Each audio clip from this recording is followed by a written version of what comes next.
আমার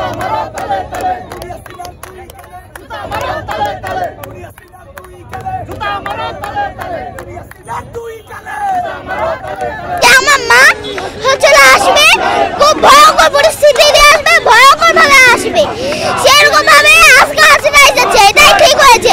তার বাচ্চারাও তো এসে দেখুক যে স্টুডেন্টরা কি করছে, কলেজ ইউনিভার্সিটি ওরা কি করছে, তার মা সাহেব ওরা কি এটা থামাতে পারে না? আজকে লজ্জায় মুখ নামানো কেন? আল্লাহ রাব্বুল আলামিন যেরকম ফেরাউনকে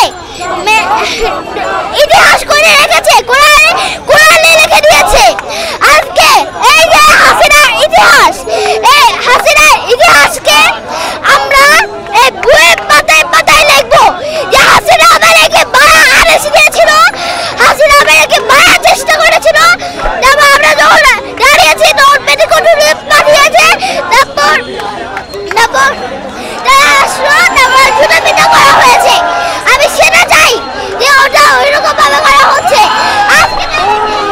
এই যে স্মৃতিস্তম্ভটি কিন্তু আসলে ধ্বংস হতো না, কিন্তু যখনই তারা উপর থেকে তুলির একটা কোচ দিয়ে দেওয়া মানে আপনার ঘৃণাস্তম্ভটি আসলে সেই আগের যে ঘৃণাস্তম্ভটি সেটি আসলে নষ্ট করে ফেলা হয়েছে। এবং তারপরে যখন আমরা প্রক্টরের কাছে সেই জবাবটি চাই, তিনি প্রথমে এনএসআই এর গোয়েন্দা সংস্থার কথা বলেন, বিভিন্ন অজুহাত দেন, তার পরবর্তীতে তিনি আবার সেই সাধারণ শিক্ষার্থীদেরকে আমাদেরকে মব বলে সম্বোধন করেন এবং বলেন যে আমাদের চাপের মুখে নাকি তিনি এনএসআই এর একজন কর্মকর্তার নাম মুখ ফসকে বলে ফেলেছেন।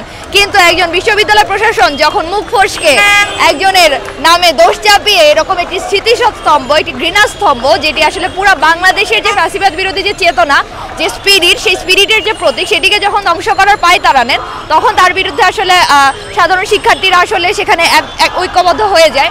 এবং আপনারা দেখবেন যে সেই রাতেই একটি ব্যঙ্গচিত্র আঁকা হয় এবং পরবর্তীতে সকলের যে সর্বমতের ভিত্তিতে আমরা সেই আগের যে ছবিটি, সেই ছবিটি আবার ফিরিয়ে আনি এবং গত রাত থেকে কাজ শুরু হয় এখানের যে ছবিটি আঁকার। এবং এখানে এই ছবিটি আঁকার ক্ষেত্রে ক্যাম্পাসের যে ছাত্র সংগঠনগুলো, ছাত্র ইউনিয়ন, ছাত্র ফেডারেশন, ছাত্র দল সহ বিভিন্ন সংগঠন এখানে উপস্থিত ছিলেন এবং সকালবেলা এই কাজটি শেষ হয়।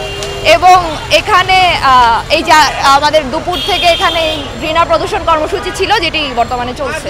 আগের কিছু জানি না, কিন্তু জুলাই আগস্টে চোখের সামনে যেভাবে মানুষকে হত্যা করতে দেখেছি, যেভাবে মানুষের রক্ত বইতে দেখেছি, তারপরও তাদের মধ্যে কোনো প্রকার অনুশোচনা আজ পর্যন্ত দেখতে পাইনি। তারা আবার যেভাবে পারছে দেশকে আবার তারা অস্থিতিশীল করার চেষ্টা করছে।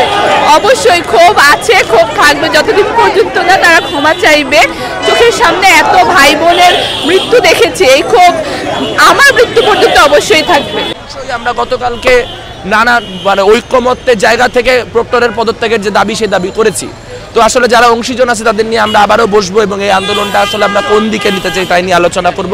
কিন্তু আমাদের কথা খুব স্পষ্ট যে প্রশাসন এর জন্য দায়ী, শুধুমাত্র ওই কনসিকুয়েন্স ইন সরি বলাতে লাভ কি? উনি তো প্রত্যেক 2 দিন অন্তর অন্তর করে একটা কথা বলেন, ওনারা আগের কথার সাথে তো পরের কথার কোনো মিল নাই। তাহলে উনি আজকে যে সরি বলতেছেন, কালকে যে এখান থেকে ব্যাক ট্র্যাক করবেন না, এটার নিশ্চয়তা কি? কাজে এটার যে দায়িত্বটা প্রশাসনকে নিতে হবে এবং এই ঘটনাটা কিভাবে ঘটলো সেটা ক্লিয়ার করতে হবে প্রশাসনের।